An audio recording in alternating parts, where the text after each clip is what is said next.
Rekan-rekan media yang saya hormati, Bapak Presiden baru saja menyelesaikan pertemuan dengan Premier Li Keqiang dan Presiden Xi Jinping secara terpisah di Beijing pada hari ini, 26 Juli 2022. Kunjungan Presiden Jokowi merupakan kunjungan pemimpin dunia pertama ke Beijing yang dilakukan setelah Olimpiade musim dingin di Beijing pada awal 2022. Rekan-rekan media yang saya hormati, fokus utama dalam pertemuan-pertemuan yang dilakukan oleh Presiden Jokowi adalah upaya untuk meningkatkan kerjasama ekonomi yang saling menguntungkan dan juga kerjasama di bidang prioritas lainnya, antara lain di bidang perdagangan, investasi, kesehatan, maritim, dan tentunya dengan Presiden Xi Jinping, Bapak Presiden membahas berbagai isu kawasan dan dunia. Di dalam dua pertemuan tersebut, tampak komitmen kuat dari pemimpin RRT untuk terus meningkatkan kerjasama dengan Indonesia. Sebagai negara ekonomi terbesar di Asia Tenggara, Indonesia memiliki tempat yang penting bagi RRT dan kawasan. Apalagi saat ini Indonesia memegang presidensi G20 dan tahun depan menjadi ketua ASEAN. Beberapa hal yang dapat saya sampaikan dari dua pertemuan tersebut antara lain, di bidang perdagangan, tren perdagangan terus meningkat dan sudah mencapai lebih 100 miliar US dollar. Defisit perdagangan bagi Indonesia juga menunjukkan penurunan. Sebagai contoh, pada tahun 2018 kita mengalami defisit sebesar minus 18,4 miliar US dollar. Sementara di tahun lalu, di tahun 2021, defisit kita tinggal minus 2,44 miliar US dollar. Bapak Presiden di dalam pertemuan tersebut memperjuangkan isu akses pasar, terutama untuk produk CPO beserta turunannya, buah tropis Indonesia, akses pasar bagi 22 spesies ikan, pembaruan protokol untuk mengakomodir produk turunan sarang burung walet dan porang, serta meminta dilakukan review kebijakan anti-dumping terhadap produk stainless steel Indonesia.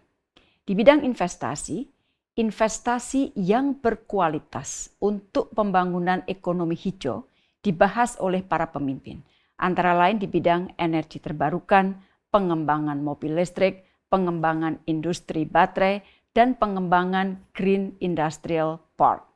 Selain itu, kedua pemimpin juga membahas peningkatan investasi untuk mengembangkan industri hilirisasi, petrokimia, dan sektor telekomunikasi serta semikonduktor. Untuk bidang kesehatan, kedua belah pihak telah sepakat dan menandatangani MOU mengenai pengembangan dan riset vaksin dan genomika, termasuk komitmen untuk transfer teknologi dalam pengembangan vaksin mRNA dan adenovirus. Hal ini sangat penting bagi upaya penguatan kemandirian industri kesehatan di Indonesia. Itulah bidang-bidang yang dibahas dalam pertemuan Presiden Jokowi baik dengan Premier Li Keqiang dan Presiden Xi Jinping secara terpisah. Teman-teman media yang saya hormati, selain penguatan kerjasama ekonomi, Bapak Presiden bersama dengan Presiden Xi Jinping juga membahas beberapa isu kawasan dan internasional. Kedua presiden membahas mengenai pentingnya kerjasama konkret yang saling menguntungkan dalam konteks Global Development Initiative atau GDI. Jika kerjasama konkret dapat diwujudkan, maka diharapkan pencapaian SDGs negara berkembang dapat lebih baik. RRT bukan hanya merupakan mitra penting bagi Indonesia, namun juga merupakan mitra penting bagi ASEAN. ASEAN dan RRT telah memiliki kemitraan strategik komprehensif. Diharapkan kerjasama ASEAN dan RRT dapat berkontribusi pada stabilitas dan kemakmuran kawasan yang didasarkan pada prinsip-prinsip hukum internasional. Indonesia menyampaikan apresiasi atas dukungan RRT terhadap keketuaan Indonesia di ASEAN tahun depan. Presiden Jokowi menyampaikan penting bagi ASEAN untuk tetap mempertahankan relevansinya tidak hanya untuk masyarakat ASEAN, namun bagi kawasan dan dunia. Mengenai G20, RRT kembali menyampaikan dukungan terhadap presidensi Indonesia di G20. Kedua pemimpin sepakat untuk tetap menjaga agar G20 dapat bekerja secara maksimal dan dapat menjadi katalis pemulihan ekonomi global.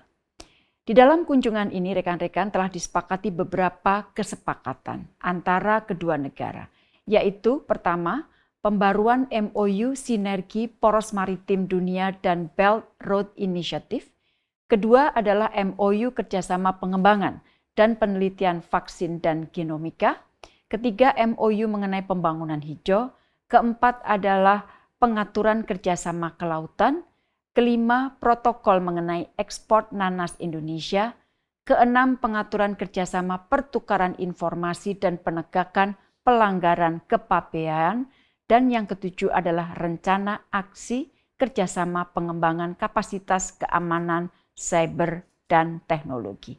Rekan-rekan media yang saya hormati, pada tanggal 25 Juli, Menko Marves dan saya telah melakukan pertemuan dengan beberapa investor RRT, yaitu Tongkun Holding Group Co. dan Sin Fengming Holding Group Co. di bidang pembangunan mata rantai petrokimia di Kalimantan Utara. Kemudian dengan Chery Automobile Co. Ltd. mengenai investasi untuk kendaraan listrik dan baterai EV. Kemudian Sinful China Technology Co. Ltd. mengenai investasi untuk proyek transisi energi, pengolah CTL atau Coal to Liquid, dan GTL, Gas to Liquid. Dan yang terakhir adalah pertemuan dengan Fuhai Group mengenai investasi untuk pengembangan pabrik besi dan baja, pabrik kimia batubara, pembangkit listrik, manufaktur mesin, kilang minyak, pelabuhan di kawasan industri di Jambi. Pembicaraan Menkomar dengan perusahaan-perusahaan tersebut sudah cukup detail dan sekali lagi tampak komitmen kuat para investor RRT untuk memperkuat investasi berkualitas di Indonesia yang saling menguntungkan.